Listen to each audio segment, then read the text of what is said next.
Hello, everyone. Welcome back to Toilets and Titles. My name is Justin Stevens, and I'm back with you for another waiver wire episode. This one is for the up and coming Week 9.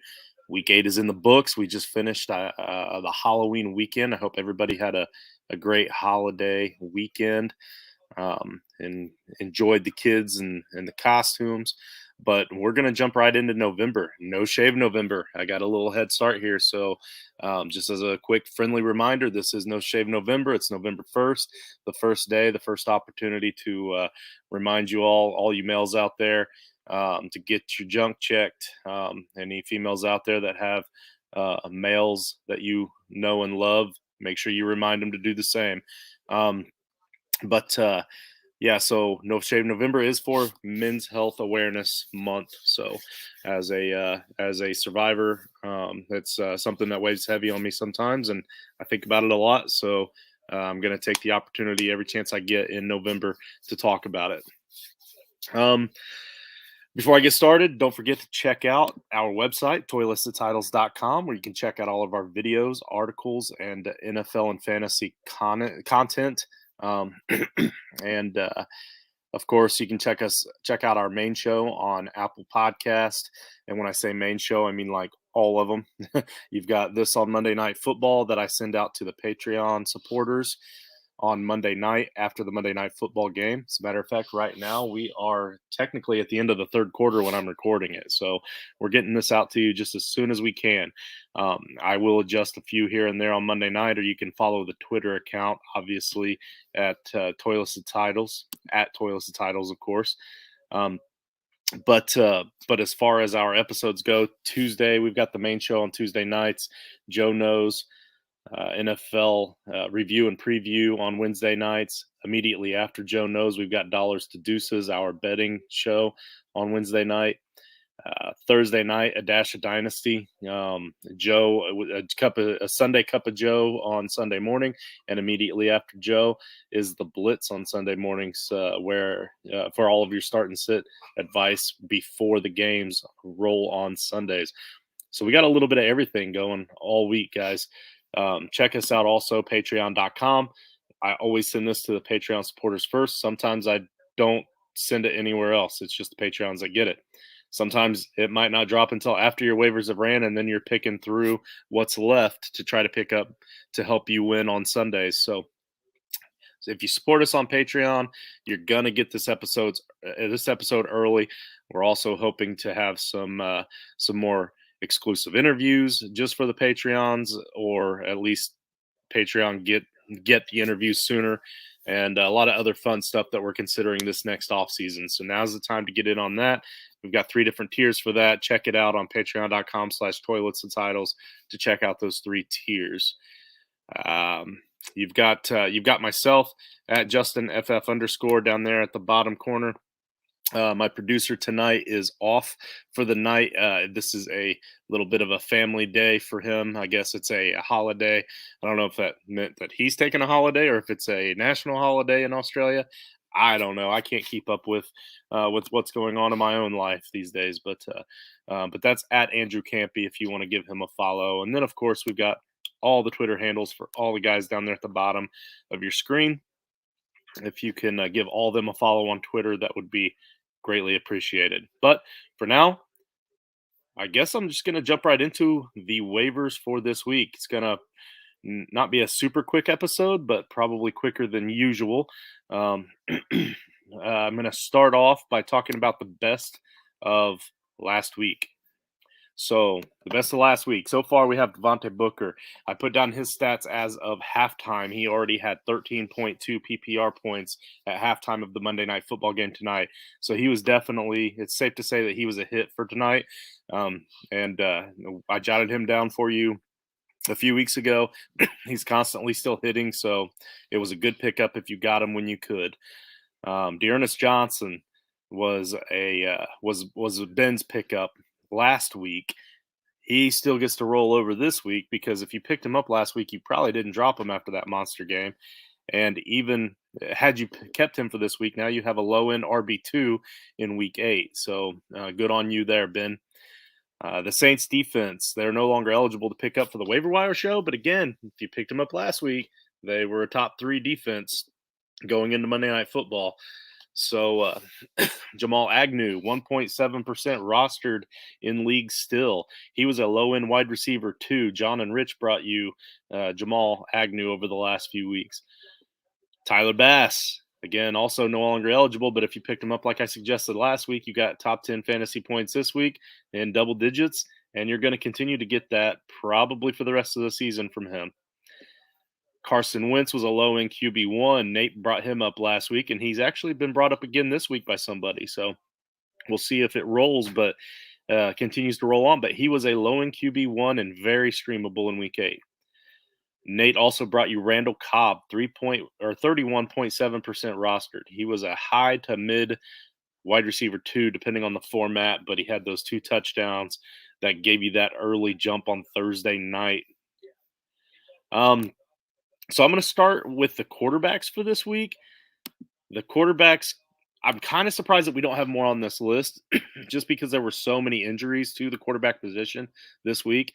But I think kind of what held a lot of people back is some of the young guys coming up either have tough matchups, like the backups, I mean, have tough matchups this week, or like maybe a bye this week, or maybe we just don't know what the offenses are going to really look like now that defensive teams have NFL teams have a week's worth of NFL game film on these quarterbacks that we didn't get to see a lot of. But the backup quarterbacks really stepped up and played huge this week. So if you're desperate or if it's a 2 quarterback league, then obviously you want to pick up anybody that's starting. Any 2 quarterback leagues are super flex. A warm body is a warm body, and you want to pick up anybody that's starting. But for 1 quarterback leagues, especially, or in desperation mode for these 2 quarterback leagues, we do have a few written down here, and you can see the names on the banner below. But essentially, what we're going to start off with here is Davis Mills and Tyrod Taylor. I kind of lumped them together here because if Davis Mills gets the nod again, he's only 1% rostered in fantasy leagues and redraft leagues. Mind you, most redraft leagues are 1 quarterback, but again, we have to throw out all the stats that we can. He gets to face Miami in week 9, and Miami already gave up the 4th most points to opposing quarterbacks before getting torched by Josh Allen this week. So they're probably going to be closer to giving up the most points on the season when it comes to defenses. So Davis was a top 10 quarterback this week against the Rams, and that was mostly in garbage time. I get that, but he has shined at times this season, and I have a strong feeling that week 9 is going to be another one of those times for him to shine. When it comes to Tyrod Taylor, though, he's only rostered in 3.9% of leagues, and he is on track to return soon, maybe even as soon as this week against the Dolphins. If he does, then clearly Taylor is the quarterback to pick up and not Davis Mills. Otherwise, he will have a bye in week 10 and only 2 decent matchups the rest of the season after that. So if Davis Mills gets the nod this week, you could probably just avoid Taylor for now, especially in 1 quarterback leagues. But if you really need a quarterback for this week, then monitor this situation and pick up the one that you think is most likely to succeed. And again, you can always reach out for us for advice during the week as well. We answer questions nonstop, especially for those of you Patreons that know about the Discord chat. Let's see. Carson Wentz. So Joe brought up Carson Wentz this week. He says that Carson is 32.9% rostered in ESPN leagues. Wentz has gotten better each week and is piling up touchdowns, 12 over the last 5 games. And ESPN has him ranked as the 11th best quarterback in fantasy right now. Quarterbacks get hurt too, so you may want to get him now and roster him on your bench if you have that extra bench spot available for some insurance. Wentz, Taylor, and Pittman are looking like a nice trio in Indy right now. And they are. We just need Frank Reich to run the damn ball. But that's a whole nother discussion. That's not a waiver wire topic. That's just a frustrated Colts fan. All right, Mike White.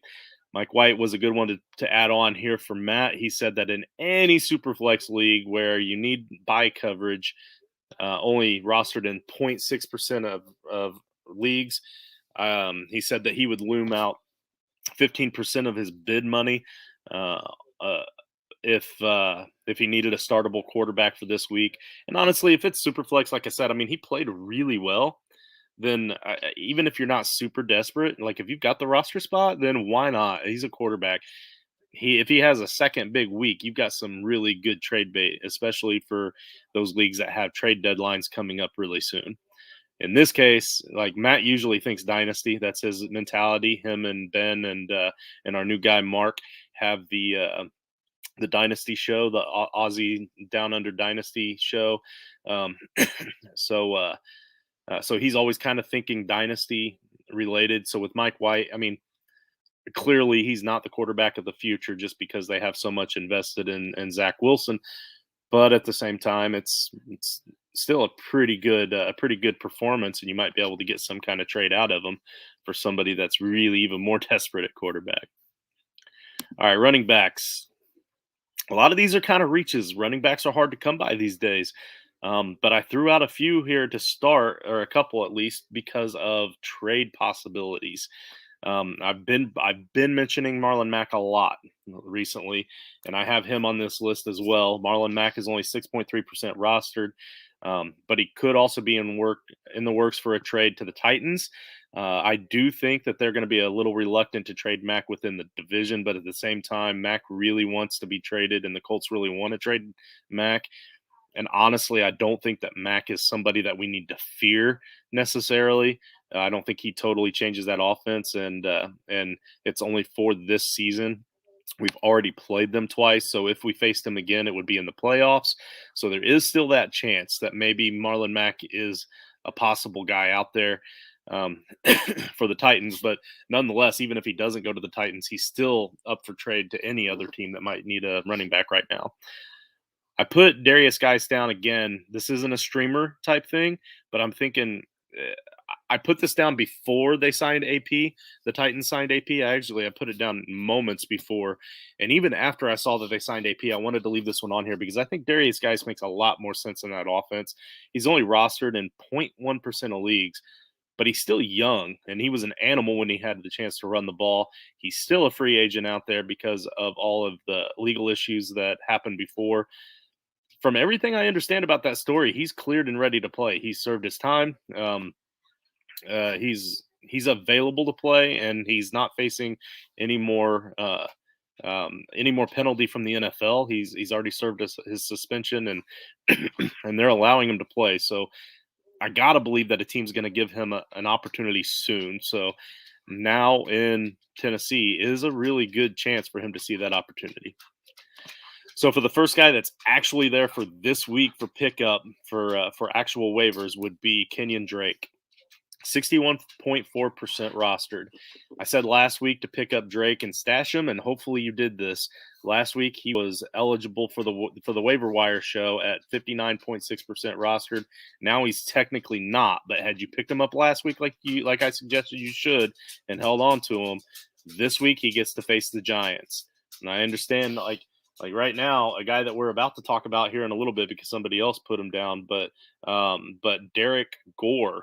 No relation to the great Frank Gore, but but Derrick Gore scored a touchdown on the Giants. So if Derrick Gore can do it, I'm sure Kenyon Drake can. But they shouldn't really need to rely heavily on Jacobs, is what I was trying to say, in order for them to get that run game established for the Raiders. And with Jacobs constantly being banged up and hurt, I know Jacobs is probably going to be cleared and ready to play this week. But at the same time, it's Josh Jacobs, and he's fragile, so they probably want to protect him as much as they can.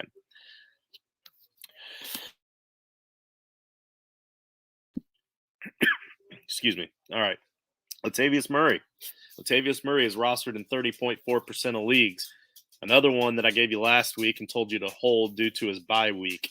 I asked then, are we really finally satisfied that Latavius Murray is the best back in that backfield? And I still stand firm with that. Murray is the guy to have in that diluted backfield. So if you need a running back desperately, they don't utilize their running backs a whole lot, at least not a single running back. They like to split the load a lot, but he is the main guy. So he's going to get the majority of the workload in forward on out when he's healthy. All all signs point to him being healthy this week and probably playing. I also put down Jeffrey Wilson, and a little bit later, Alex also put Jeffrey Wilson down. So I'm going to give us both credit on this one if he pops. But Jeffrey Wilson, the 49ers opened his practice window. That gives them 3 weeks for him to join the active roster. I mean, why not? I mean, you could never have enough running backs in San Francisco. He is highly effective when he is a healthy running back there. So why not give the guy a chance? And Alex, let's see what Alex put. Alex put he has been a 49ers favorite when he isn't injured, and he could very well make an impact in the second half of the year. Absolutely. I completely agree with that. So we're on the same page there with Wilson. That's Wilson Jr. Ingram. I put Mark Ingram down here because I kind of noticed some things this week in his first game back with New Orleans, and I kind of feel like we might have an opportunity to get something pretty similar to what we had with Mark Ingram before when he was with New Orleans, and now. In his return back, you may not get 100% of what you had of Mark Ingram a few years ago, but at the same time, he's back home in New Orleans where he belongs. With Winston now out for the season and running the running game and the dump off game and all that are going to become key for that offense. Ingram had 52 total yards and 2 catches in his first game back, so kind of a typical game for Mark Ingram. Mark Ingram probably normally did more than that, and he probably won't normally do too much more than this, but at the same time, they're obviously going to use him. They've been looking for a number 2 running back. They've got a number 2 running back behind Alvin Kamara. And then if Kamara gets hurt, then wow, the sky's the limit for Mark Ingram. He's right back to a highly effective role again. So pick up Mark Ingram, only 25% rostered in leagues on ESPN redraft leagues. Hasty Nate put down Jamichael, don't be so hasty. 1.7% rostered. This is definitely a flyer considering he hasn't had much usage since he was injured this week or in week 2. But the only sure running back in San Francisco seems to be Eli Mitchell. But Mitchell has a rib injury and will be limited in practice on Wednesday. So swoop up Hasty just in case. And if Jeff Wilson Jr. is out there, I'd grab him too. Supposed to be back in a week or 2. So Jamichael Hasty is more of the immediate, like in that San Francisco backfield, that immediate, if they need help from Mitchell this week, you're going with Hasty. In the future, we're going with Wilson. Looks like Nate, myself, and Alex are all kind of in agreement on that. So we're either going to all be right together or we're all going to be wrong together. But either way, that's the Toils and Titles way. Let's see. We have Ty Johnson. Andrew put in Ty Johnson and Derrick Gore. So I'm going to talk about them for a little bit. Ty Johnson's only rostered in 5.8% of leagues. While Michael Carter leads the team, Johnson has seemingly settled into a pass-catching role with decent PPR games over the last 2 weeks. He or J.D. McKissick, 54.8% owned, if he's available, are great bye-week plays in PPR. So he actually kind of gets a bonus player in here, J.D. McKissick. And then with Derrick Gore is owned in 0.0% of all leagues, but he has emerged on Monday Night Football. I've been saying it for 2 seasons that CEH is not a great running back. With CEH down, evidently they're not too pleased with Darrell Williams, and so they are finding ways. Well, Darrell Williams just caught a little dump off pass here, but didn't do much with it. They're finding ways to get the ball to Derrick Gore now, who scored a touchdown, like I said, in the first half. So looks like that's about all he's done. I'm not completely positive for the second half. So, but still, why not? He's a guy that's getting looks. He's a guy that's getting the ball, and CEH is going to be out. So at the very least, you have a split backfield, and even running backs in a split backfield are something in fantasy football. So so go out and get your Derrick Gores. I did actually pick up Derrick Gore a couple weeks ago when I was joking about how desperate I was, just as a joke, and saying that I hope that Frank Gore's great grandson could do me some good here. And then I turned around and dropped him when the joke was over. But Obviously, I wish I would have had the foresight to know that a dude named Derrick Gore was going to go from the fourth string running back to a guy that's actually playing decent football on Monday night. All right, wide receivers. Wide receivers, Tajay Sharp. Coach Sheps kicks us off with the wide receivers by saying that with Calvin Ridley out, Sharp hauled in 5 of 6 targets for 58 yards. It looked like Matt Ryan was very comfortable throwing to Sharp, and I think Tajay will be a consistent chain mover for the Falcons. This could be a high floor flex play going forward. Rashad Bateman. Rashad Bateman is one of my personal favorites. We've been touting him all season, at least after the first couple of weeks that he was out, to try to get him early. Rashad Bateman is 19.5% rostered. Myself, Ben, and Andrew Campy told you over the last couple of weeks to get Bateman regardless of the bye. We are still advising that you pick him up. He's a playmaker whose utilization will only continue to rise, and finally give Lamar an opportunity to run a little less and throw a little more. Guys, we've seen it. Lamar can actually throw the football when he has some decent targets. So that helps there. Eli Moore. Elijah Moore was Alex's guy down here. He put that if you are willing to ride the Mike White wave of fury, Moore might be worth an ad as a bench stash and see how it goes. Corey Davis was also hobbled last week, and that happened more towards the end of the game. I kind of remembered that, so I think that might be a sneaky pickup here.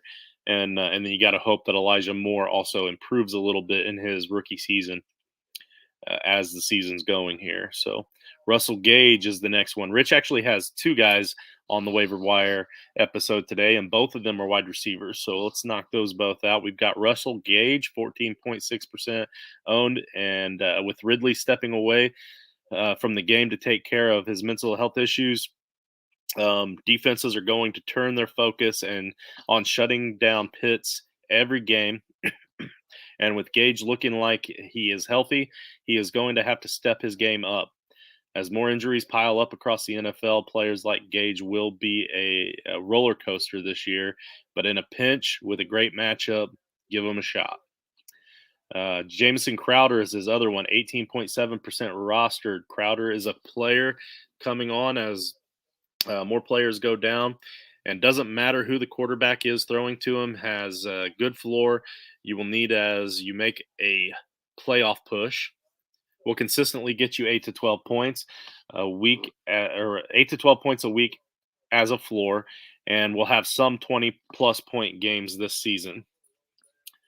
Let's see. Joe says Kadarius Toney, 58.1% rostered, just under that limit of 60%. So nice find here, Joe, because we like to do a kind of a span of multiple different roster percentages, because we understand that different leagues are deeper than other leagues. So this one is one of those where maybe you're in a 10-team league and you have some bye week and injury issues, and he's 60% owned, but maybe he's not in your 10-team league, and that is Kadarius Toney. It'll be interesting to see how he performs against Kansas City tonight, coming off injury. And I don't know how healthy he is, but it looks like he's pretty healthy. So watching the game, unless he got the last Giants touchdown, because I saw the first one went to Kyle Rudolph. I didn't see who got the second touchdown, but he's at least looking healthy and mobile. He's looking like a decent little pickup. And just like he says here, he's worth a gamble compared to many other mundane, low ceiling wide receivers that tend to be out there at this time of the year. He has that big play potential, which he has already shown a little bit this season. And that potential is off the chart and legitimate, he says. If he can stay healthy, which Giants offensive players never really tend to do that. But let's see. We have Christian Kirk. Andrew mentions Christian Kirk here as the last wide receiver on our list.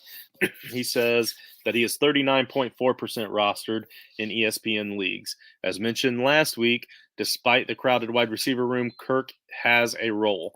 AJ Green led the team in receiving, however, and Kirk is the better big play bet. Fair enough. Tight ends are a little slim this week. Tight ends, we only have 3 on our list. Let's see. Mercedes is the first one. That would be Nate. He calls him Mercedes Big Dog Lewis. 0.2% owned. Big Dog is the complete opposite guy you think of when you want a Darren Waller type of production tight end. Okay, where are you going with this, Nate? But with Big Robert, with Big Robert tearing his ACL last week, Big Dog is the next tight end up in Green Bay. He isn't quick or flashy, but he's about as sure-handed as they come. That is true. He nearly missed a touchdown last week on a wide-open one-handed catch. Second foot was just out of bounds, and I saw that replay several times, and I still thought he was in bounds until that one replay they had. But, yeah, it was an incredible catch too, though. Rodgers trusts him, and I've said that about every Packer I've listed. Scoop him up if you got the spot. Fun fact, he's the only first-round draft pick Rodgers has thrown a touchdown to. Wow. And of course, we know that he was not a first round draft pick of the Green Bay Packers. They reserved those picks for backup quarterbacks and backup running backs and other positions that help the defense and not Aaron Rodgers. We already know this. All right, Dan Arnold, tight end for Jacksonville, 3.7% rostered, is clearly Trevor Lawrence's favorite target, Andrew says. Get him and enjoy a tight end with an excellent floor and hope he starts finding the end zone soon. Some tough games ahead, however, also matchups with Atlanta, Houston, and the Jets coming up. Andrew also mentions Pat Freiermuth. Freiermuth is the tight end for Pittsburgh, for those of you that don't know. 8% rostered in league, 7 targets in each of his last 2 games. He's currently splitting time at tight end, however, should get more time going forward because he is clearly the best tight end on the roster. Can't argue that. Can't argue that. All right. That's it for tight ends. Our last category here, defense, kickers, and IDP. So the first defense we're going to talk about are the Saints defense. They are rostered in 55.1% of leagues. The Saints are a top 3 fantasy defense so far this season, and they get the pleasure of facing the Falcons in week 9. The Falcons have given up the 7th most fantasy points to defenses. This is a solid, safe bet, safe play in my mind. You have to start the Saints defense here, especially if you consider the fact that Jameis Winston is out. I'm pretty solidly sure that Taysom Hill is going to play this week. All right. Even with Taysom Hill playing, though, there's going to be a lot more running with Kamara and Ingram and Hill. There's going to be a lot more rushing. It's going to work the clock a lot more. They want that clock management. They want the play clock to keep winding down. That's going to cause for shorter games. Shorter games causes for less yards against and points against to your defense. This is good for fantasy football defenses. I know a lot of guys want to go out there and get those defenses that are going to get the big turnovers and the big touchdowns. Those are not sticky stats in football. All right, you can't count on those. What you can count on are fewer yards and fewer points for teams that run the ball a lot. That's why the Ravens have been so successful over the years for their fantasy defenses. That's part of the reason. That, and they also do get the turnovers and the touchdowns. But even when they don't, they still score really well, and that's why. So that's why you want to pick up the Saints. That's why I'm putting them back on this waiver wire episode before they hit that 60% limit, because you want to get them now and you want to stash them for the rest of the season. Let's see, the Colts defense this week. They are 54.9% rostered. The Colts are a clear top 10 defense or better each and every week. And this week they get to face the Jets on Thursday Night Football. Guys, this is that rookie quarterback we were talking about. Not rookie quarterback, the backup quarterback, Mike White, who's played for a few years now, but hasn't really gotten the opportunity like he has right now. This young guy has a very short turnaround. The Colts do have a week of game film on him now, and I'm pretty confident that the Colts are going to be able to handle Mike White and speak about it. And actually, I put some notes down here about this too. The amazing game from Mike White doesn't really scare me. They have game film on him now, and the Jets were finally able to get the run game going this week um, against the Bengals, which really helped them open up their playbook for the passing game as well. But the Colts are great at stopping the run. Just ask Derrick Henry, and yes, they were stuffing him even before he got hurt. I'm not just saying this because he got hurt. This isn't a victory lap over an injury player. They were stuffing Derrick Henry, and they did the previous week that they played him this year, and they usually play him really well because they're really good against the run, especially when they have to step up and play well against the run. Um, let's see, but I'm pretty sure they're going to be able to handle the run this week against the Jets, and it's going to make it more of a one-sided style game for Mike White that I don't think that he's ready to handle. So this should be a pretty good game for the Colts. Let's see, Michael Badgley, 8.5% rostered. Yeah, I've moved on to the kickers.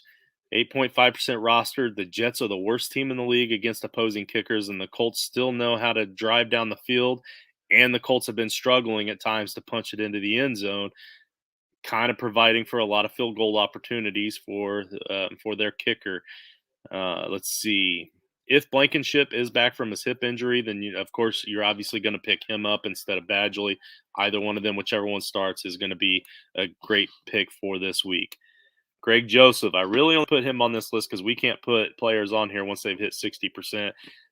Greg Joseph is at 59.3%, and he's a top 5 kicker in fantasy football. I think he was dropped by a lot, maybe when the Vikings had their bye week. I'm not really sure why he was dropped, um, but he's still unowned in way too many leagues because he is a very consistent starter for the remainder of your season. So if he's available out there and you don't already have one of those top few kickers, go ahead and pick him up and stash him. Um, let's see, we have your IDP bonus. That's what John likes to say. So I don't know if I should have a sound drop for that bonus. All right. Ernest Johnson, linebacker for the Rams, only 4% rostered in IDP leagues on myfantasyleague.com. He's the new starting linebacker in LA after the Rams traded Kenny Young. Had a phenomenal performance this past weekend. 7 tackles, 1 tackle for loss, 1 interception, and a half a sack. So go pick him up.